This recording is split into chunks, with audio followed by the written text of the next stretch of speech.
নমস্কার বন্ধুরা, সিএস কিচেনে আপনাদের সকলকে স্বাগত জানাচ্ছি। আজকে পনিরের একটা দুর্দান্ত রেসিপি নিয়ে হাজির হয়েছি, আফগানি পনির। তো রেসিপিটা দেখার আগে আমার চ্যানেলটিকে এখনও সাবস্ক্রাইব না করে থাকলে সাবস্ক্রাইব করার অনুরোধ রইল। প্রথমে আমি পনিরটা কেটে নিয়েছি, কেটে এবার একটু ম্যারিনেট করে নেব। লবণ দিয়ে দিলাম এখানে গোলমরিচের গুঁড়ো, আর এখানে দিয়ে দেব আদা রসুনের পেস্ট,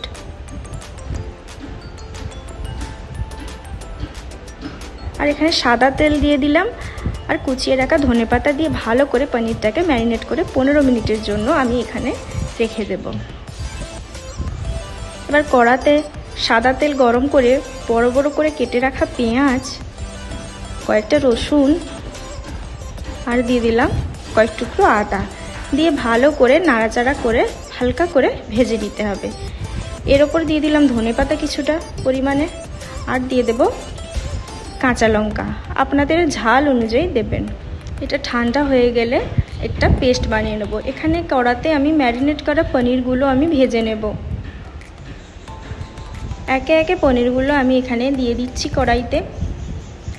লাল লাল করে একদম এপিট ওপিট করে আমি পনিরগুলোকে ভেজে নেব।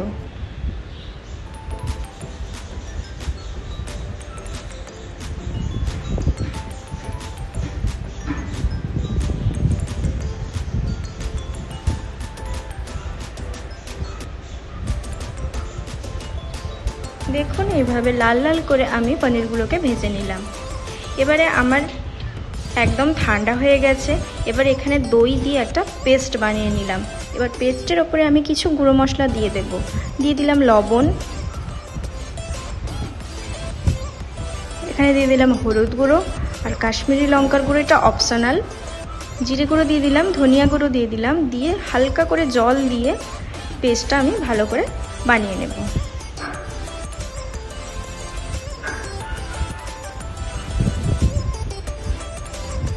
এবার কড়াতে তেল দিয়ে কিছুটা পরিমাণ ঘি দিয়ে গরম করে তেজপাতা আর গোটা গরম মশলা ফোড়ন দিয়ে পেস্টটা আমি এখানে দিয়ে দেব। পেস্টটা একটু নাড়াচাড়া করে কষিয়ে নিয়ে এখানে ভেজে রাখা পনিরগুলো আমি এখানে অ্যাড করে দিলাম। এবার লো ফ্লেমে 10 মিনিটের জন্য রেখে দিলেই কিন্তু রেডি। ওপর দিয়ে আমি দিয়ে দেবো গরম মশলার গুঁড়ো, কাসুরি মেথি, আর দিয়ে দিলাম কুচিয়ে রাখা ধনেপাতা। দিলেই কিন্তু আমার আফগানি পনির একদম রেডি। তো কেমন লাগলো অবশ্যই আমাকে একটা কমেন্ট করে জানাবেন।